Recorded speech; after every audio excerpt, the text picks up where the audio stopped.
See him a beast when he hear that sound like yeah, beat on the beat when he hear that sound like woo. Yeah, bitch and the champ only need one round like ha. Yeah, me, I'm a G bring heat in the sound like CFFC 122 right around the corner, July 20th, and fighting on the card, Florida hometown himself, Brandon Lopez. And Brandon, how you doing, man? Almost fight week. We're getting there.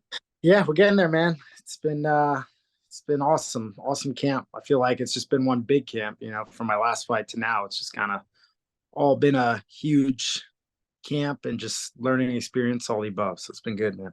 Excited to be fighting back in Tampa? 100%. That's my crowd. That's, nowhere I'd rather be fighting than Tampa, and especially at the beautiful Hard Rock, So let's start with the breaking news, I guess. Majeski's out again. What Monkey's happened, out of the bottle. So this is the second time he's pulled out. First time was injury. Apparently, I'm not exactly sure what the reason was, but I think he said he was joining the police academy and they weren't going to let him fight. But it is what it is. I mean, I feel like when you sign the contract, you should know if you have some life circumstances that might not let you fight, and maybe not sign a contract, or whatever it is. If maybe he watched my Instagram too much and got scared, whatever it is. It is what it is. It's the second time he's pulled out. So luckily CFFC is awesome, and they were able to find me a opponent real quick, within, we're talking 2 days. So, and before we get into that new opponent, do you still want to fight Majeski someday, or is that ship sailed? It's twice. So I'm not going to keep, 2 training camps focus on fighting somebody and they back out, whether it's injury or whatever it is. I just, I'm not trying to do that again. Start a camp, get all pumped up, and then the guy backs out. Once I get it, injuries happen, but then a second time, it's kind of like, all right, I'm not trying to, it's kind of like the Tony Ferguson Khabib. Never happened, but it is what it is. Well, hey, I don't blame you. And Arias is a magician with the matchmaking. So you have a new opponent, and I'll let you say his name because you confused me when you said it. So who's the new guy? So the new guy is Julio Cesar Chavez, not to be mistaken with the boxing GOAT, but yeah. And this is a Brazilian opponent, so not Mexican. So. And how did this fight come to be? Did Arias just say, "Hey, we got you a name," or were there a few names? How did that go down? There's a few names, and of course, the time being of the essence at this point, we kind of just wanted to lock something in and get an opponent that was actually serious about fighting, not just saying, "Oh, I might do it." He wanted to fight at catch weight, so this is going to be at 165. So but like I said, I'm game. I'm ready for whatever. So I'm like 165, Arias is like, "You can do that." I'm like, "Yeah, I'll do it." Whatever, I'm ready for anything. So, yeah, so it's going to be at 165 instead of 170. So, he's fought at like 55 and 45. So, I don't think he's ever fought a welterweight before. So, I just looked him up, 5-5. Have you seen any tape on him? What are your thoughts on the guy? I haven't seen anything, honestly. Anytime you look for tape on a guy that's named Julio Cesar Chavez, you're going to get the GOAT. Wrong one. So that kind of works to his advantage. All his fights and stuff like that are kind of, I don't know if they're even out there, honestly. I don't think they are, because this is what his Tapology says. He's 5-5, and each of his wins, it just says win. There's no method. There's no nothing. Same with the losses. So good luck, man. Yeah, it's a Brazilian circuit. So they just, I guess that's the way they do it. So yeah, man, for sure. I'm just glad they got you an opponent, to be honest, because it would have been a shame to see you not be on that card. And not knowing much about Julio Cesar Chavez, you do know a lot about yourself. So that being said, if you're trying to sell this fight to fans, you might not be able to say a lot about your opponent, but what are you going to say about what you're going to bring to the table in there? I mean, I always bring the show, like I said, I've been preparing. I said I was going to do, I was going to finish the last fight. Sure enough, did that. This fight, it's funny. Some of my fans are like, "Man, why you make it so quick? We want to actually see you fight." But, that's the fight game. I tell people, I'm like, if every one of my fights could be 1:30 and I don't get touched, that'd be a blessing, Hey, easy day at the office, collect my check and on to the next. of course, wars are fun for the fans to watch, but hey, us fighters got to wake up the next morning with all the aches and pains for, weeks to follow. So, but like I said, I mean, I'm coming out to show out. So, if he's a game opponent, he's a Brazilian guy. So I'm sure, he's at over 10 pro fights. So I'm sure he's not, just a pushover. So I'm expected to go to war like always, I've been training.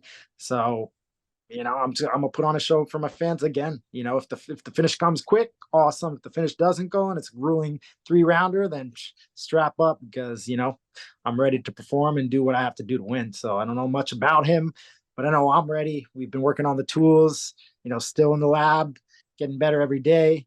I have my workout partner, Aalon Cruz. I got a lot of guys in the team, but he's my main training partner. He's 55-pounder.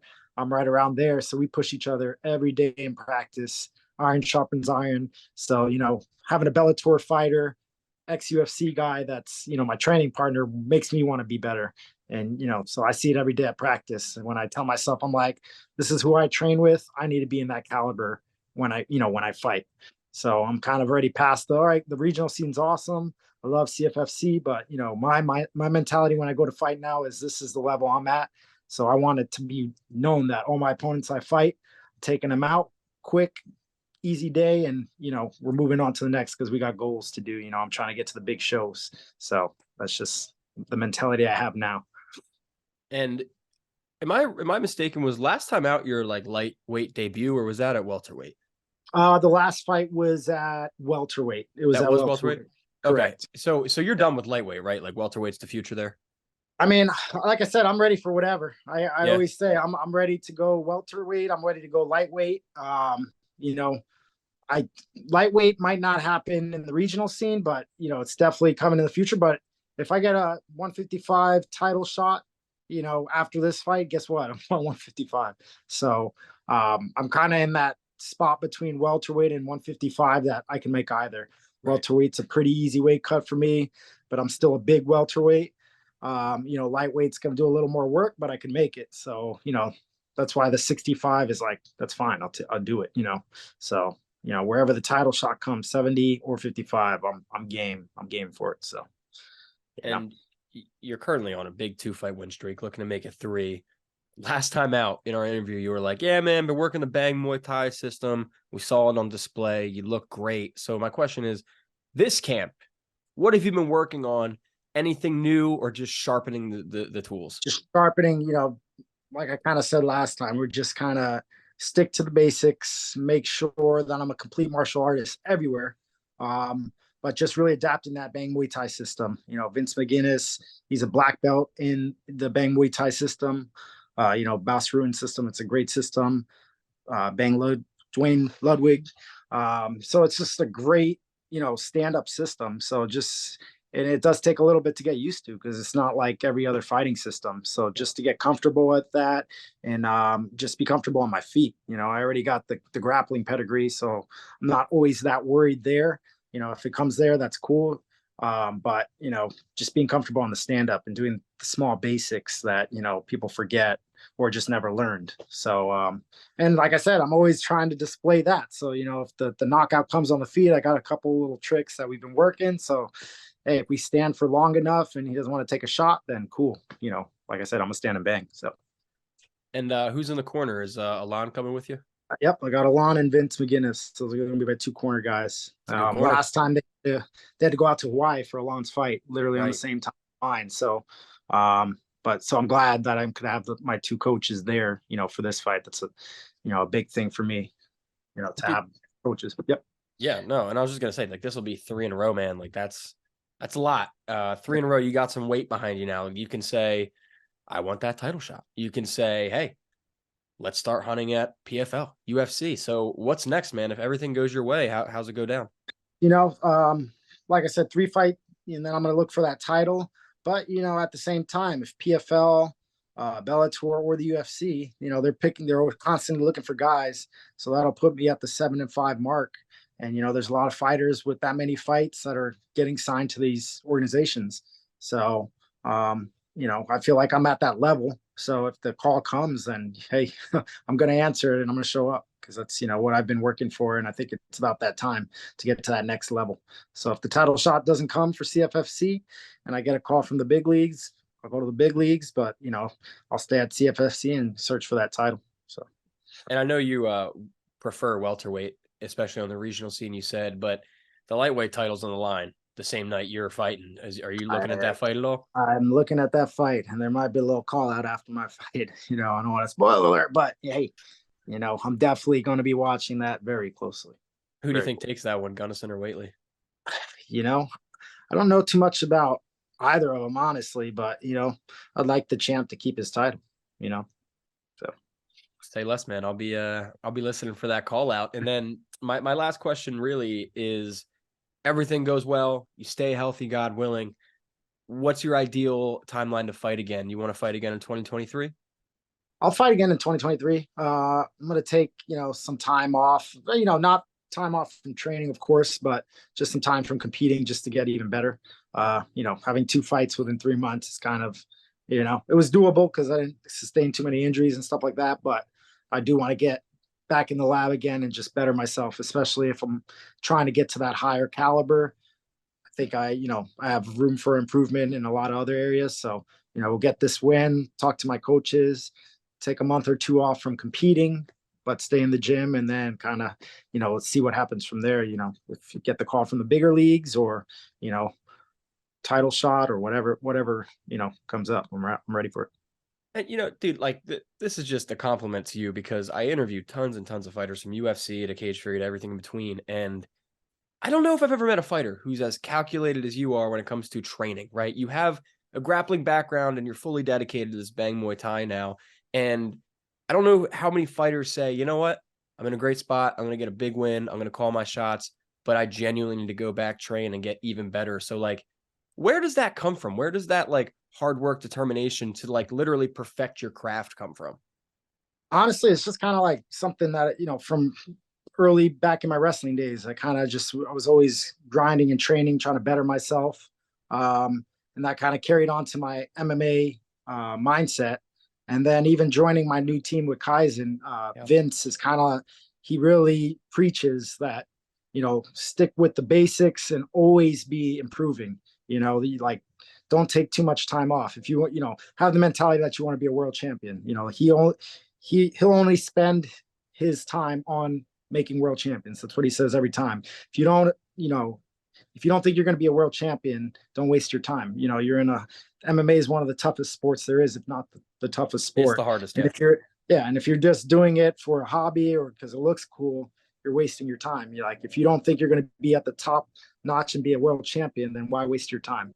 And that kind of sticks with me. He says that often in training and stuff like that. So, that really, every time I think like, well, let's take take time off or whatever. It's like, well, let's keep improving. Everything's with balance, but even if you're taking some time off from competing, you can still be improving your game and adding tools to the toolbox and just be a better martial artist overall. So. And thankfully the fans get to see you on this card. So I get to ask this question, not even question, just get to give you the opportunity with all the fans and eyes that are going to be watching and all the people there cheering you on, watching this interview, whatever it be. Is there anything you would like to say to all your supporters? If so, the mic is yours. Like I said, always, Tampa always comes out, always a huge crowd. So I appreciate the support that I get from all my fans, all my sponsors in the Tampa Bay area. Always appreciate that. If you haven't come out to a fight and you want to, like I said last time, you don't want to miss this one because there's going to be fireworks. I mean, we talk about the last card. I think 5 of the fights were first round finishes and awesome finishes. Not only mine, like there was all kinds of finishes in the first round, and a lot of those guys are fighting in this card. So it's definitely going to be an amazing card. 2 title fights on the line. So it's like, again, what are you going to do on a Thursday? You get to the Hard Rock and watch some, high level MMA. That's the best thing to do, I think. And like I said, we're all going to put on a show. All these guys are trying to get to that next level. And, they're in Tampa. So a lot of them are Tampa natives and they're trying to support for their people. So they're going to show out, and it shows every time. These guys go out there and they put on a show, they finish people, and it's highlight reels left and right. So. Hey, man, Cedric Gunnison, Max Quinones, Shamel Finley, and yourself. Plenty more too. It's a stacked card. And ladies and gentlemen, goes down July 20th. CFFC 122 on not ESPN, on UFC Fight Pass.